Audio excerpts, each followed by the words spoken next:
ஒண்ணுமே இல்லை. ஒரு சின்ன எக்ஸாம்பிள் சொல்லணும் அப்படின்னா, எனக்கு ஒரு குழந்தை வராங்க, என்கிட்ட பேசுறாங்க.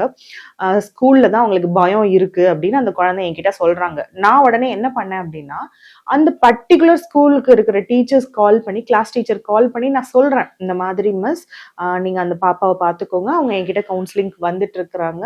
ஸோ அஸ் அ கொலாபரேட்டிவா வி ஹாவ் டு ஒர்க்.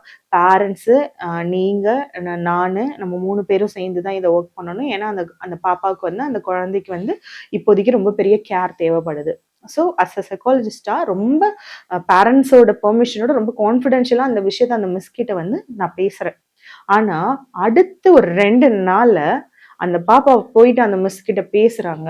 பேசிட்டே இருக்கும்போது அந்த மிஸ் சொல்ற விஷயம் வந்து ஹோல் கிளாஸ்க்கு முன்னாடி என்ன நடக்குது அப்படின்னா, உன்ன மாதிரி நான் என்ன கவுன்சிலிங் போயிட்டு இருக்கேனா, நீ ஏன் சொல்றதே கேட்கவே மாட்டேங்கிற, உன்ன மாதிரி நானும் கவுன்சிலிங் போனா ஏன் ஸ்ட்ரெஸ்ஸும் குறையும் போல அப்படின்னு சொல்லிட்டாங்க. ஸோ அது அவங்க கேஷுவலா சொன்னாங்களா, தெரிஞ்சு சொன்னாங்களா, தெரியாம சொன்னாங்களா, இன்டென்ஷனா சொன்னாங்களான்னு தெரியல. அந்த பாப்பாவுக்கு ஆட்டோமேட்டிக்கா மைண்ட்ல என்ன ஆயிடுச்சு, கிளாஸ்க்கு எல்லாருக்கும் தெரிய ஆரம்பிச்சிருச்சு நம்ம கவுன்சிலிங் போடுறது. ஏன்னா இங்கதான் கவுன்சிலிங் போறதோ இல்ல ஒரு சைக்காட்ரிஸ்ட பாக்குறதோ பெரிய மித்தா இருக்கே. ஸோ அப்படி இருக்கும்போது அந்த குழந்தைய சுத்தி இருக்க குழந்தைங்க எல்லாரும், மத்த குழந்தைங்க எல்லாரும் அந்த குழந்தை என்ன பண்ண ஆரம்பிச்சிட்டாங்க அப்படின்னா, கிண்டல் பண்ண ஆரம்பிச்சிட்டாங்க. சோ இப்ப இந்த இடத்துல அந்த குழந்தையோட நிலைமையை யோசிச்சு பாருங்க. இப்போ நம்ம டீச்சர் கிட்ட நம்ம சொன்ன விஷயம் எப்படி ஸ்ப்ரெட் ஆகுதுன்னு யோசிங்க. அப்போ டீச்சர்ஸ் கொஞ்சம் சைக்காலஜிக்கலி குழந்தைங்களோட பெர்ஸ்பெக்டிவ கொஞ்சம் பார்க்கணும். அந்த குழந்தையோட சைக்காலஜி என்ன இருக்குன்னு பார்க்கணும்.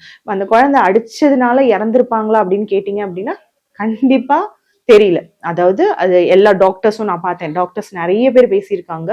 டாக்டர்ஸோட விஷயங்கள் நான் பார்க்கும்போது சிபிவிடியா இருக்கலாம், சில ஹார்ட் சம்பந்தப்பட்ட டிஷஸா இருக்கலாம், இல்ல குழந்தைக்கு முன்னாடியில இருந்தே அந்த பாடி கண்டிஷன் இருக்கலாம் தான் சொல்றாங்களே தவிர இருக்கும் அப்படிங்கிறது இன்னும் வரல. ஏன்னா குழந்தையோட எந்த போஸ்ட்மார்ட்டம் ரிப்போர்ட்டும் நம்மளுக்கு வரல. ஸோ அப்படி இருக்கும்போது இப்படி இருக்கலாம் அப்படி இருக்கலாம் அப்படிங்கிறத சொல்றாங்க. பட் ஆனா அந்த குழந்தை பயந்த விதமா இருக்கட்டும், அந்த ஸ்டக் ஆகி அந்த ஸ்ட்ரெஸ்ஸா இருக்கட்டும், டக்குன்னு அந்த குழந்தை அன்கான்சியஸ் போனதா இருக்கட்டும், இது எல்லாமே அன்னைக்கு ஹோம்ஒர்க் பண்ணதுக்காக வந்த பிரச்சனை கிடையாது.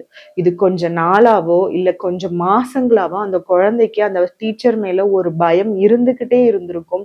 ஐயோ நம்ம ஹோம்ஒர்க் பண்ணலையே அப்படிங்கிற ஒரு ஸ்ட்ரெஸ் இருந்துகிட்டே இருந்திருக்கும். அந்த ஸ்ட்ரெஸ் அன்னைக்கு என்ன ஆயிடுச்சு அப்படின்னா பஸ்ட் அவுட் ஆயிடுச்சு.